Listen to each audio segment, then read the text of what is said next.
Good morning, all. It's so good to see you all here. Some familiar faces, some new faces.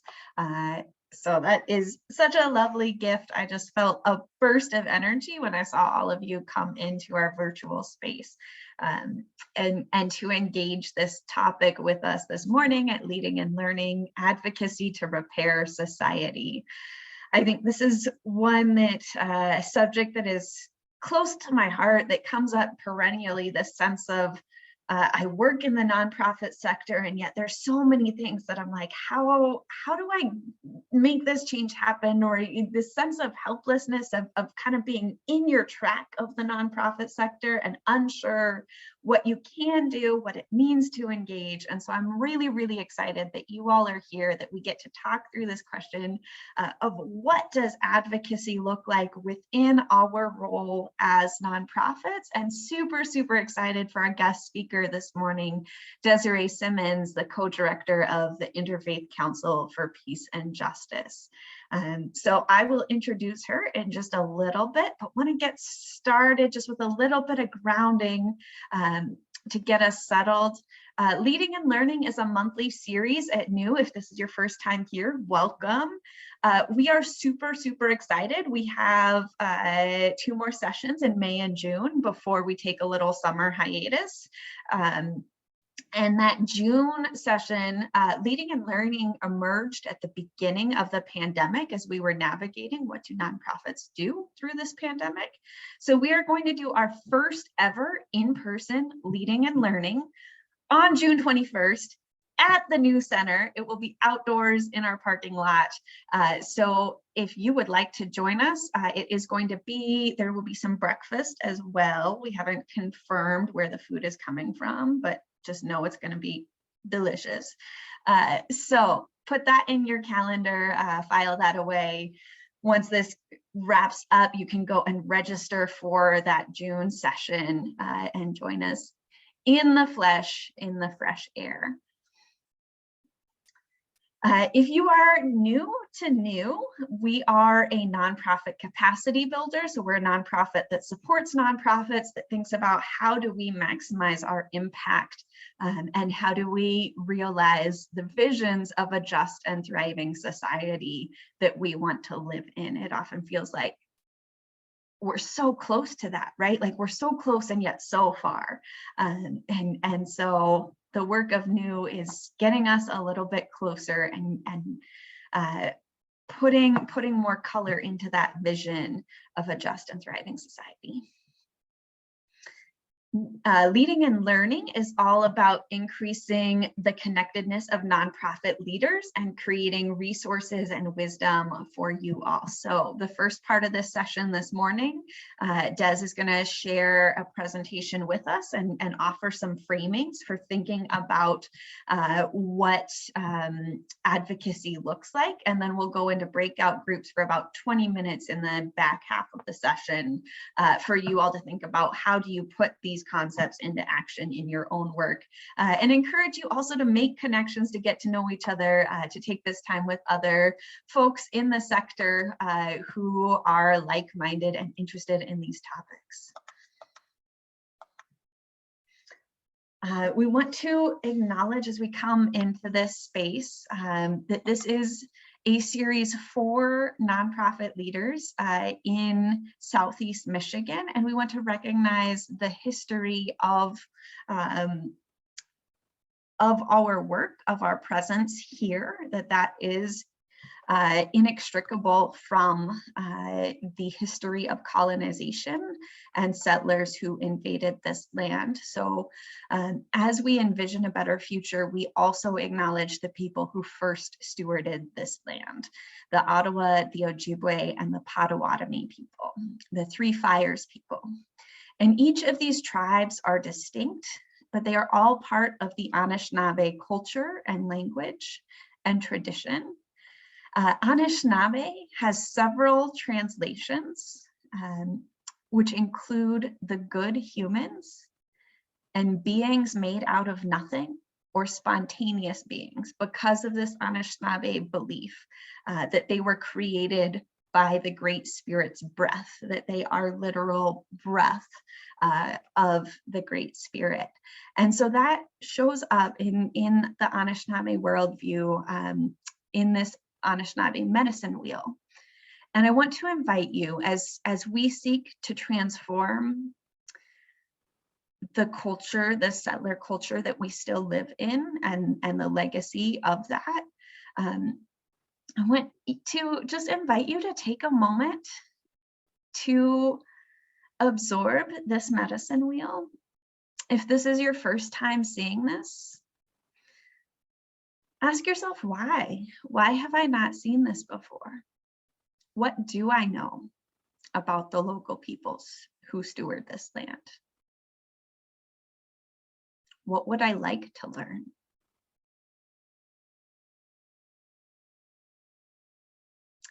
How will this knowledge allow me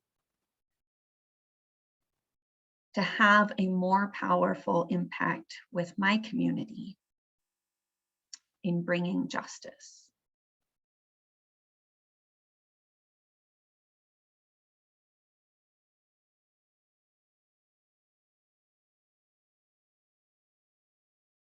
So I invite you to hold this, keep it in the back of your mind, explore it as we seek to honor, support Indigenous people and undo systems of white supremacy and settler culture. And with that, want to just uplift some norms for the way that we show up in this space today.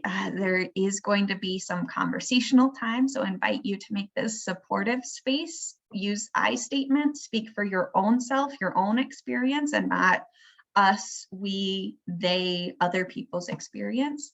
And to use as yes and statements to affirm each other and build on ideas to honor the multiple truths that we bring in. To acknowledge that in this virtual space, there is, we are all in our own environment, so practice self-care as you need and use the tool of this space. Really appreciating those of you who are already jumping in the chat box. You're welcome to keep that going. Also use the react button. As Des is talking, you know, we have all of these emojis within Zoom, so you can use your react buttons as you're getting excited during the presentation today. And I'm really excited to introduce Desiree Simmons this morning. As I said, she is a co-director of the Interfaith Council for Peace and Justice and a community organizer, activist, and advocate serving in multiple grassroots organizations and coalitions. Desiree is a founding member of Liberate, Don't Incarcerate, Rising for Economic Democracy in IPSI, What's Left IPSI, Untold Stories of Liberation and Love, Citizens for Racial Equity in Washtenaw, CREW, as well as Michigan Alliance for Justice and Climate, or MAGIC. Des was a member of the Subcommittee on Housing Affordability and Accessibility through the City of IPSI Planning Commission and a part of Defend Affordable IPSI. She's currently the Vice Chair for Michigan Democratic Party's Progressive Caucus and is a Sustainability Commissioner for the City of IPSI. She graduated from Simmons College with a BA in Public Relations and Marketing Communications and an MS in Communications Management. Her previous work was in higher ed and community and government relations for an educational nonprofit, and I'm super, super excited to have her here this morning. Welcome, Des. Thank you. Thank you. Good morning, everyone. Y'all get to see me bright and early, you know, and I actually am like fully dressed, which is not typical for this time of day during the pandemic. I'm so happy to see you all and talking about this topic. One of the things, every time I kind of hear this bio, I'm like, dang, I just like get tired of being in spaces. I got to go and create my own. So we'll kind of circle back around a little bit too, as we talk about the different roles that we play, leading nonprofits, as trying to get to the change, but also being full humans in the space as well. And so sometimes we need to kind of be in different roles in different places and see how they come together.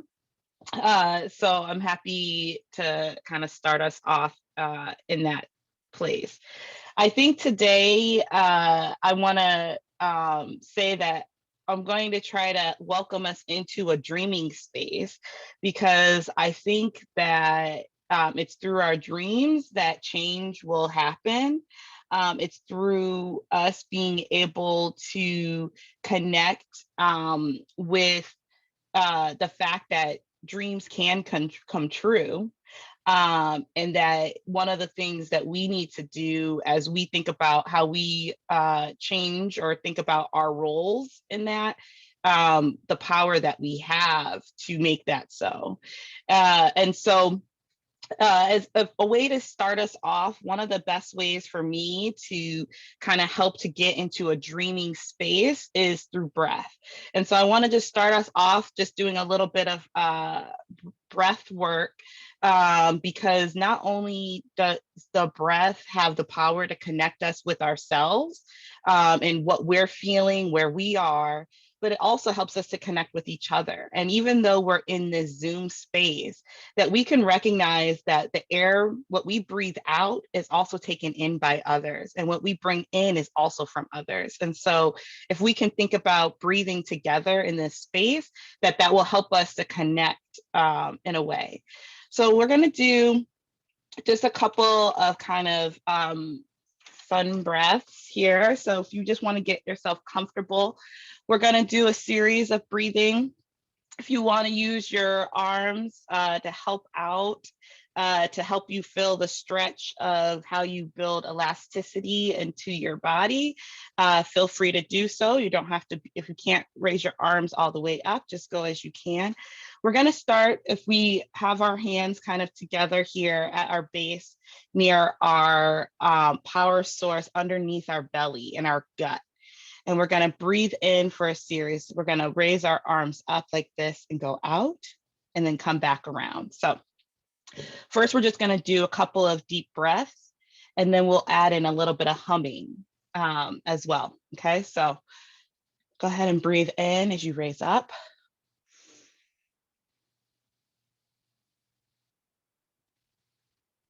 Out.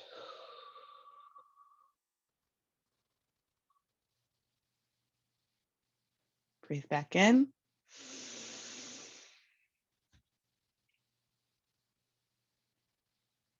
Out.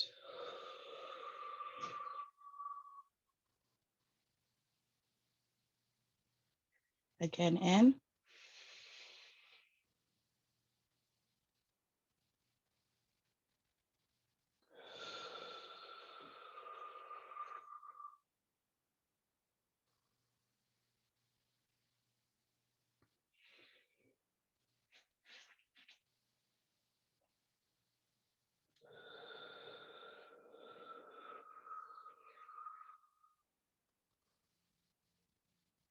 In.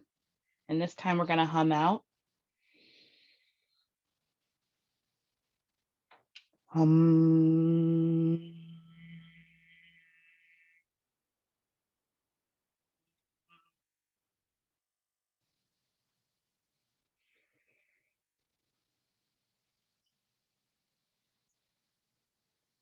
Hum.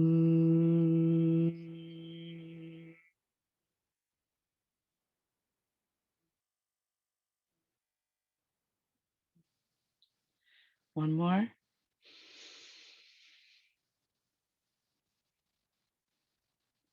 Hum.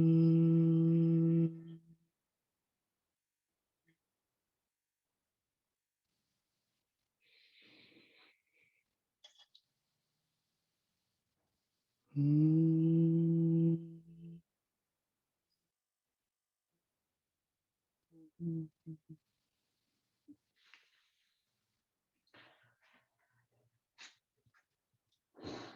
All right. So hopefully through that breath, you are able to clear out the distractions and open up your heart's mind to the possibilities. So I want us to start with thinking about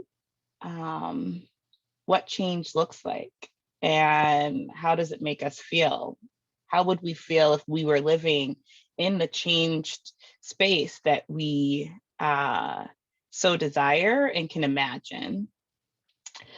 And so I want us to start off with a little bit of, for each of you in the different areas and work that you have, and the different passions that you hold, that what that looks like could be a little bit different, right? We know that when we put it all together, we have the totality of the abundance that is possible and available to us. But for each of you, just as you're thinking about what could the changed space look like? And so I'm just gonna, as you think about it, I'm gonna just say a couple of what ifs, right? Like, it's like, it's like, what if there were actually peace and justice in the world, right? But, trying to get a little bit more granular with this. So thinking about what if we all felt safe in our homes, in our bodies, in the spaces that we operate within? What if there was space for all of us to be our full selves? What if we could tap into the best of ourselves at any time and we didn't have to compartmentalize because we're told that it doesn't matter, or that's for something over there that's not pertinent to this conversation? What if we could tap into what brings us joy? What if we all could feel joy and express it in the ways that we need to? What if we all had our needs met?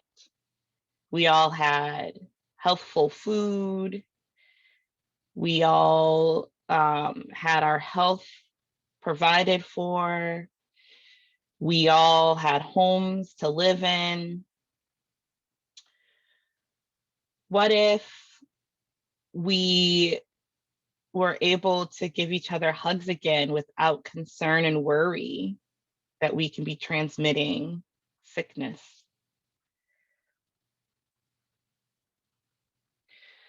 What if decisions were not only for a few to make, but for us all?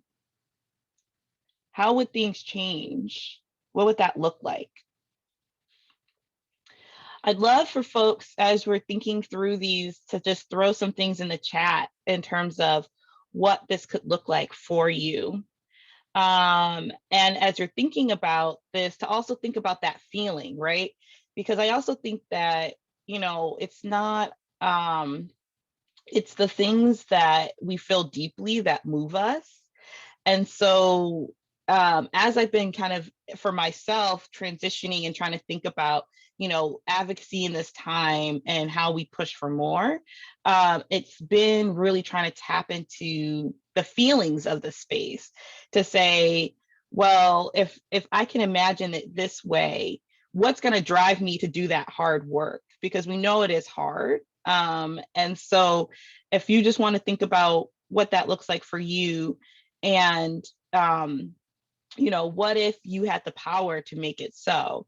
How would that feel for you to be in that space? And if you want to just throw some things in the chat as we go, that would be great. One of the things that has been helpful for me too in thinking about this is thinking about how we connect to both future generations as well as our past generations. Because what we know is that things are cyclical, right? And so the time that we are in today is not the first time that there has been injustice. It's not the first time that there's been harm at the levels that we're seeing it being expressed. It's not the first time that it's calling all of us to bring our fullness into the space and to make room for a new tomorrow. And so one of the things that I've been trying to do is I've been connecting with young folks is trying to learn lessons in terms of what is happening, what are the questions and conversations that they're having. And I just have to say, like, I mean, maybe this was for when we were young, maybe people were saying this about us too, but I'm like, these generations coming up are just amazing. You know, my daughter's generation, they're called Generation Alpha. And I was like, has never been nothing more true, because these young kids are pushing conversations in ways that are so amazing. And they're starting off much further ahead than I think I was, you know, in terms of language even, right? And so some things that I'll just share is to think about connecting with future generations. Is one, the ability to find joy in the little things. And so whether it's a rock or a special leaf or a special stick, these are things that my daughter says are special to her. And I think it's really beautiful that these are all things of the earth too, but you know, joy in the little things. Also to recognize that it's okay to not know. Um, and what is that release for us when we don't have to feel like we have to know everything in order to act. The ability to live dreams as if they existed today.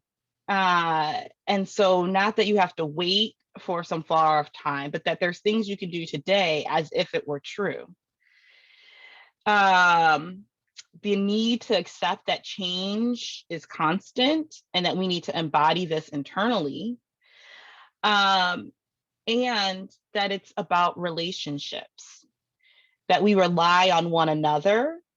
We ask for help without shame. And we recognize that we don't live in a place of scarcity, but that we live through abundance. There's never, oh, there's not enough.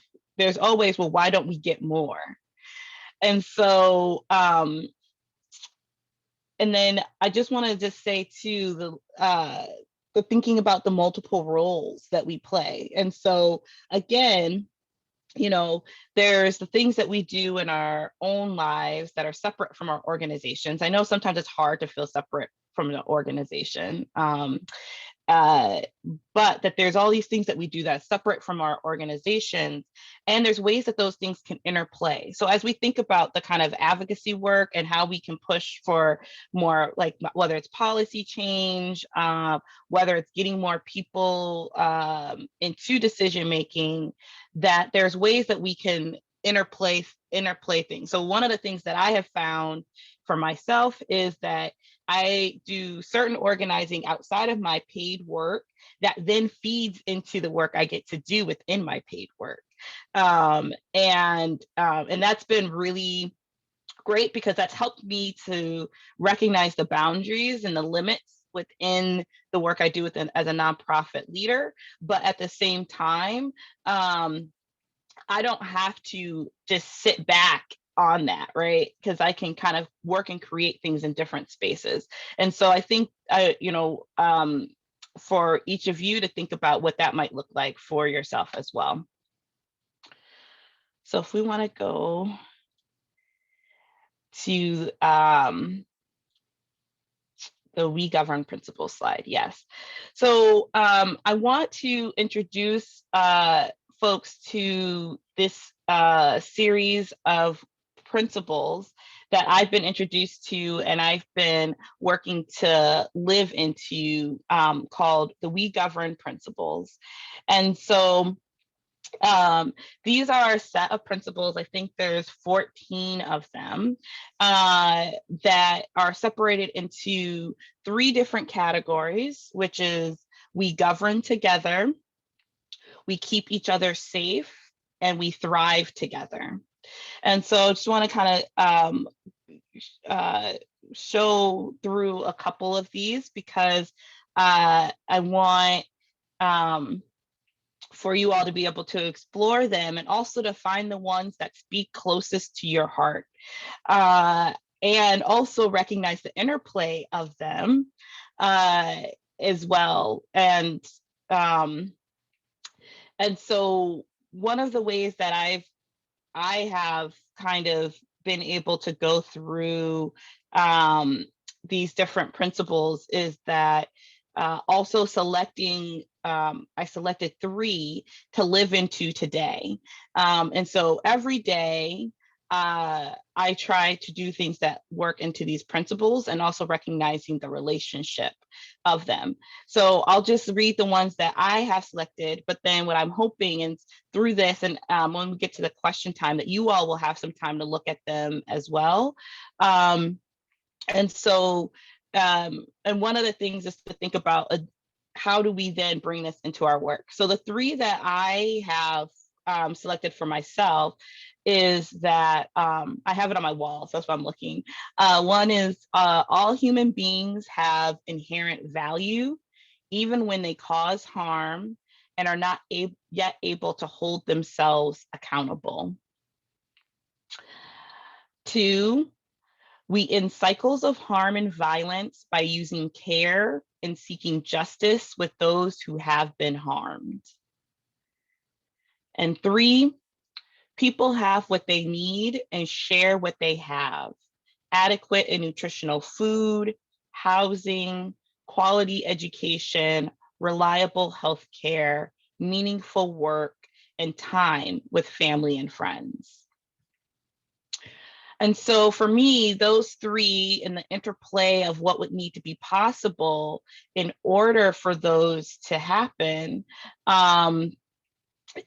it drives a lot of what I do and the way that I'm approaching things. And it's also made me have to question different things. So as an example, whether uh, whether the work is causing harm in different ways, that and how to actually interrupt it and not to kind of continue it because it's been the way that it has been done. Also to think about the ways that again, as opposed to trying to focus in on people when they're at their worst, and also naming that as that's all that there is for them, that there is no opportunity for change, that what happens if, as opposed to that punishing at that space, what happens if we actually provide for all of these basic needs that we know are necessary for us to be able to live fully as we are. And so that's part of why then I focus on things. I've been focused on housing as one of those areas, and also focused on helping people to understand the process. So we're going to get into this in a second about that there's such a gap in information in terms of how things change, who's responsible, how do we take responsibility, and that really I see this as a baseline of helping us to build what's necessary for us to have deep transformational change, because it takes all of us. It's not any one person. And so what is our roles in doing that?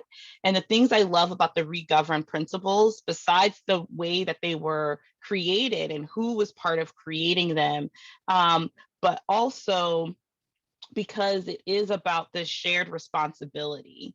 And I think within the nonprofit world that we always should be coming from a place of shared responsibility, right? Through our missions and our visions and the communities that we are supporting and working with.